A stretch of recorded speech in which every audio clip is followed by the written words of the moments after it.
Ralph Ellison, an invisible man, uses several illusions to compare and help understand African American struggles in the 19th century. To start off, there was not many Greek illusions in the book itself, but Ellison manages to incorporate a few. So you may ask, what are some illusions that Ellison uses?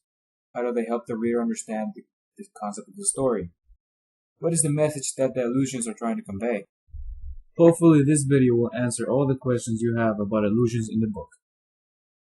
Some of the Greek illusions Ellison uses are references to old epic poems such as the Odyssey, Dante's Inferno, the tale of the banished Greek god Hephaestus, and Aristotle the Great Thinker.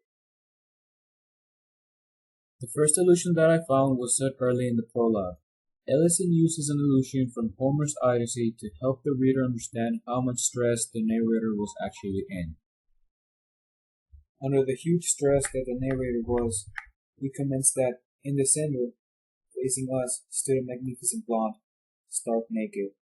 There was dead silence. I felt a blast of cold air chill me.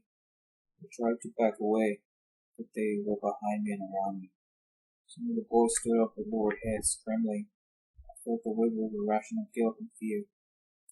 My teeth chattered. My skin turned to goose flesh. My knees knocked. Yet I was strongly attracted and loved despite of myself. She seemed like a fair bird girl, griddled in veils calling me from the angry surface of some great and threatened sea. In the story, the hero Odysseus encounters deadly sirens that are bound to kill him. Against his own will, Odysseus almost succumbs to the siren's lethal song. This reflects how the narrator is held against his own will in the ring. He tries to leave, but can't because the blonde girl portraying the siren is not letting the narrator go.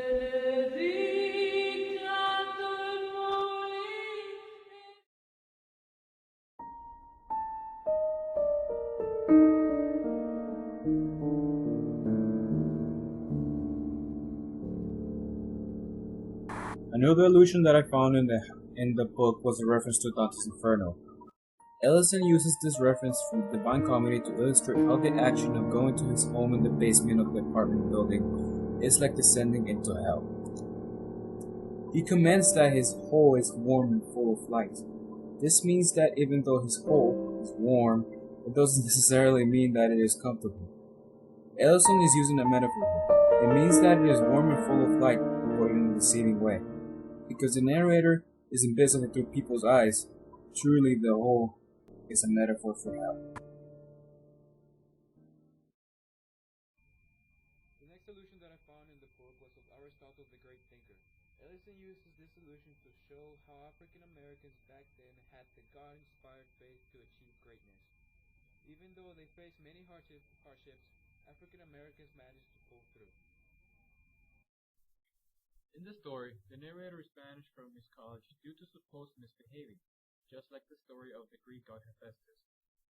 In the story, the Greek god Hephaestus is banished from Olympus by Zeus because he thought he was lame and ugly.